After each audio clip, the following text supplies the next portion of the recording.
Yes, I'm going to give you something. At least I found a he-man. The people say that Indians, especially Hindus, are cowards. But I found a he-man, never mind which organization or party he belongs to, but I always respect the man who can stand for our people.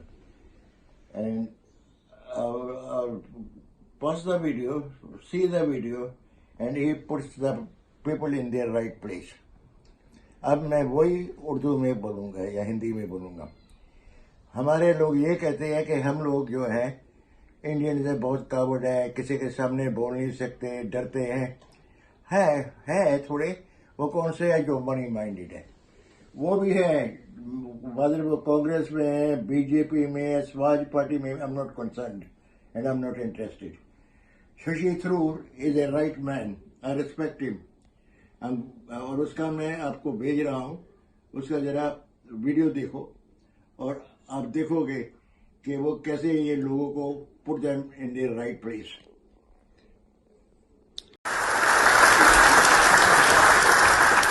Madam President, and gentlemen, ladies of the House,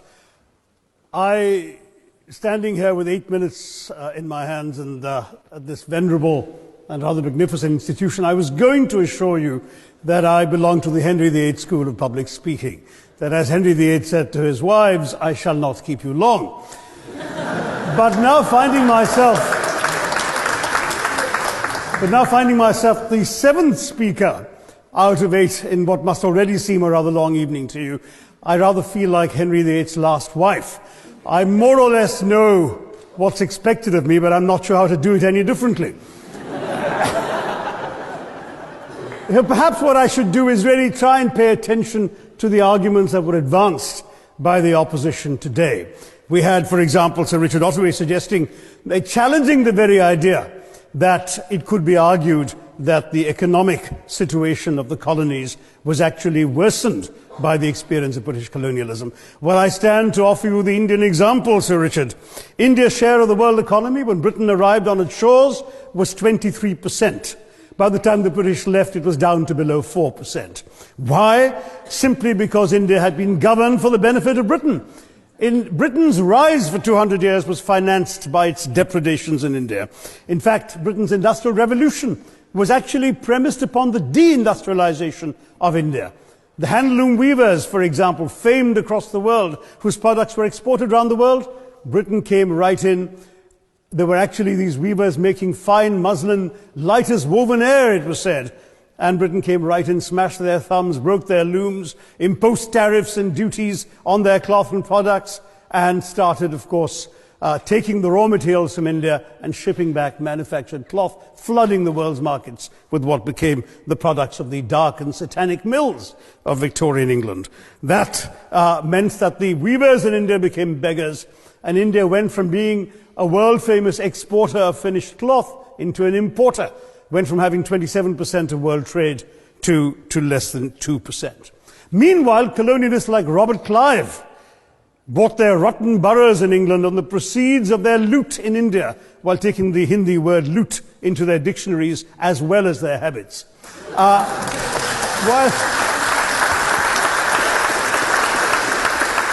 And the British had the gall to call him Clive of India, as if he belonged to the country, when all he really did was to ensure that much of the country belonged to him. By the end of the 19th century, the fact is that India was already Britain's biggest cash cow, the world's biggest purchaser of British goods and exports, and the source of highly paid employment for British civil servants. We literally paid for our own oppression. And as has been pointed out, the wealthy Victorian British families that made their money out of the slave economy, 1/5 of the elites of the wealthy class in Britain in the 19th century owed their money to transporting 3 million Africans across the waters. And in fact, in 1833, when slavery was abolished, what happened was that a compensation of £20 million was paid, not as reparations to those who had lost their lives or who had suffered or been oppressed by slavery, but to those who had lost their property. I was struck by the fact that your Wi-Fi password at this union commemorates the name of Mr. Gladstone, the great liberal hero. Well, I'm sorry, his family was one of those who benefited from this compensation. Staying with India, between 15 and 29 million Indians died of starvation in British-induced famines. The most famous example, of course, was the Great Bengal Famine during the Second World War, when 4 million people died because Winston Churchill deliberately, as a matter of written, minuted policy, proceeded to divert essential supplies from civilians in Bengal to sturdy Tommies and Europeans as reserve stockpiles. He said that the starvation of anyway underfed Bengalis mattered much less than that of sturdy Greeks. This is Churchill's actual quote. And when conscience-stricken British officials wrote to him, pointing out that people were dying because of this decision, he peevishly wrote in the margins of the file, "Why hasn't Gandhi died yet?" So all notions that the British were trying to do their colonial enterprise out of enlightened despotism, to try and bring the benefits of colonialism and civilization to the benighted heathen. I'm sorry, Churchill's conduct in 43 simply one example of many that gave a lie to this myth. As others have said on the proposition, violence and racism were the reality of the colonial experience. And no wonder that the sun never set on the British Empire, because even God couldn't trust the English in the dark. Let me take World War I as a very concrete example, since the first speaker, Mr. Lee, suggested these things couldn't be quantified. Well, let me quantify World War I for you. Again, I'm sorry, from an Indian perspective, others have spoken of other countries. 1/6 of all the British forces that fought in the war were Indian. 54,000 Indians actually lost their lives in that war. 65,000 were wounded. Another 4,000 remained missing or in prison. Indian taxpayers had to cough up £100 million in that time's money. India supplied 70 million rounds of ammunition, 600,000 rifles and machine guns, 42 million garments were stitched and sent out of India, and 1.3 million Indian personnel served in this war. I know all this because, of course, the commemoration of the centenary has just taken place.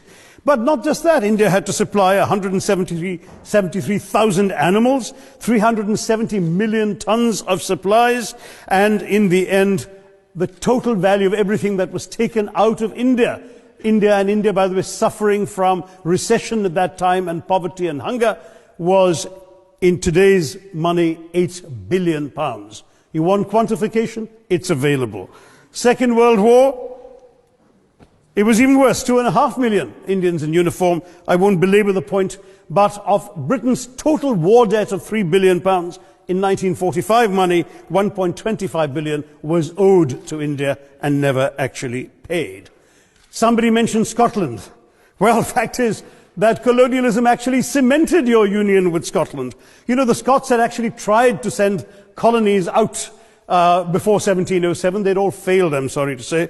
But then, of course, came union, and India was available, and there you had a disproportionate employment of Scots. I'm sorry, Mr. Mackenzie has to speak after me.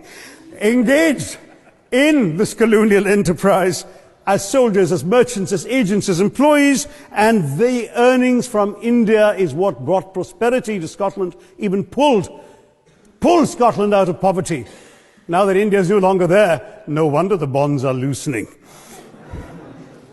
Now, we've heard other arguments on this side. There's been a mention of the railways. Well, let me tell you, first of all, as my colleague, the Jamaican High Commissioner, has pointed out, railways and roads were really built to serve British interests and not those of the local people. But I might add that many countries have built railways and roads without having had to be colonized in order to do so.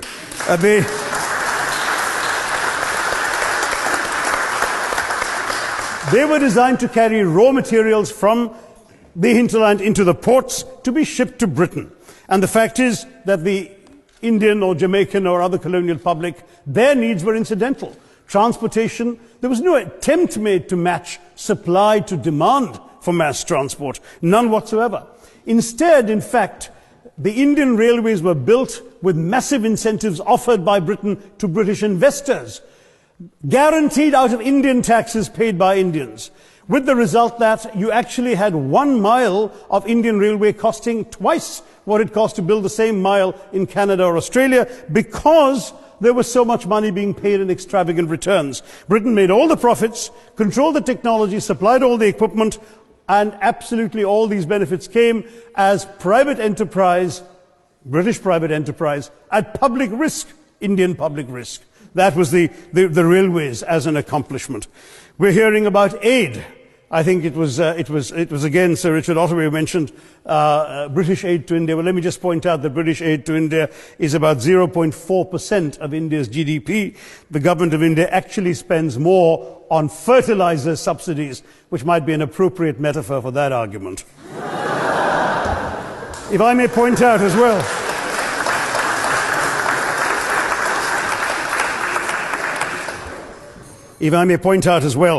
that as my fellow speakers from the proposition have pointed out, there have been incidents of racial violence, of loot, of massacres, of bloodshed, of transportation, in India's case even of one of our last Mughal emperor. Yes, maybe today's Britons are not responsible for some of these depredations, but the same speakers have pointed with pride to their foreign aid. You're not responsible for the people starving in Somalia, but you give them aid. Surely the principle of reparations for the wrongs that have been done cannot be denied. It's been pointed out, for example, the dehumanization of Africans in the Caribbean, the massive psychological damage that has been done, the undermining of social traditions, of property rights, of the authority structures of these societies, all in the interests of British colonialism. And the fact remains that many of today's problems in these countries, including the persistence, in some cases the creation, of racial and ethnic and religious tensions, were the direct result of the colonial experience. So there is a moral debt that needs to be paid. Someone challenged reparations elsewhere. Well, I'm sorry, Germany doesn't just give reparations to Israel. It also gave reparations to Poland. Perhaps some of the speakers here are too young to remember the dramatic picture of Chancellor Willy Brandt on his knees in the Warsaw Ghetto in 1970. And there are other examples. There is Italy's reparations to Libya. There's Japan's to Korea. Even Britain has paid reparations to the New Zealand Maoris. So it's not as if this is something unprecedented or unheard of that's going to somehow open some sort of nasty Pandora's box. No wonder Professor Lewis reminded us that he's from Texas. There's a wonderful expression in Texas that summarizes the arguments of the opposition: all hat and no cattle.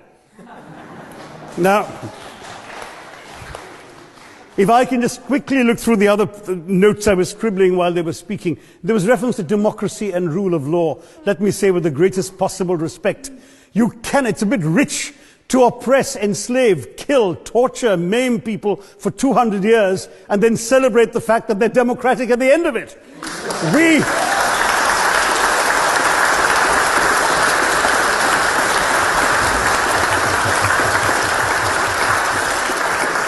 We were denied democracy, sir. We had to snatch it, seize it from you.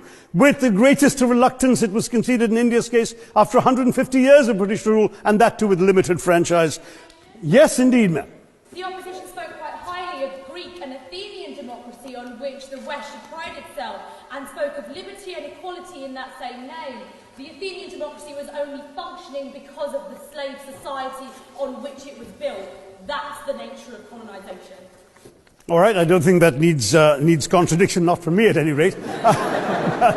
But if I may just point out, I think the argument made by a couple of the speakers, the first speaker, Mr. Lee in particular, conceded all the evil atrocities of colonialism, but essentially suggested that reparations won't really help, they won't help the right people, they'll be used as a propaganda tool, they'll embolden people like Mr. Mugabe. It's always nice how in the old days, I'm sorry to say that the people of the Caribbean used to frighten their children into behaving and sleeping by saying Sir Francis Drake would come after them. That was a legacy of that. Now it's Mugabe will be there. So this is the new sort of Sir Francis Drake of our times.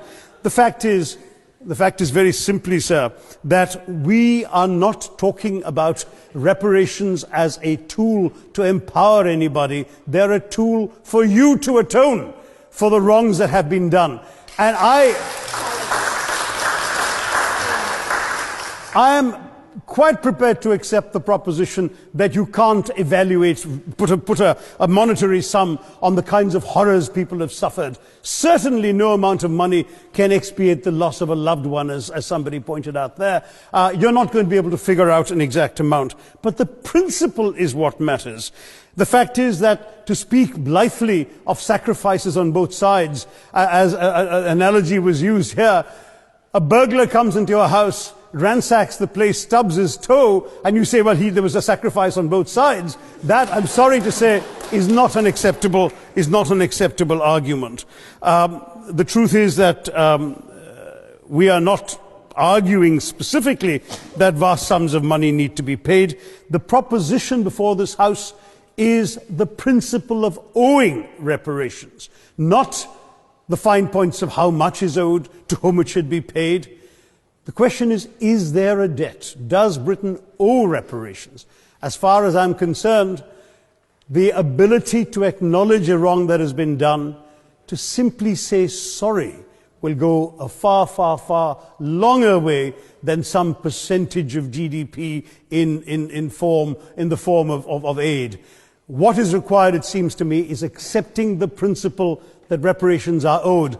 Personally, I'd be quite happy if it was £1 a year for the next 200 years after the last 200 years of Britain and India. Thank you very much, Madam President.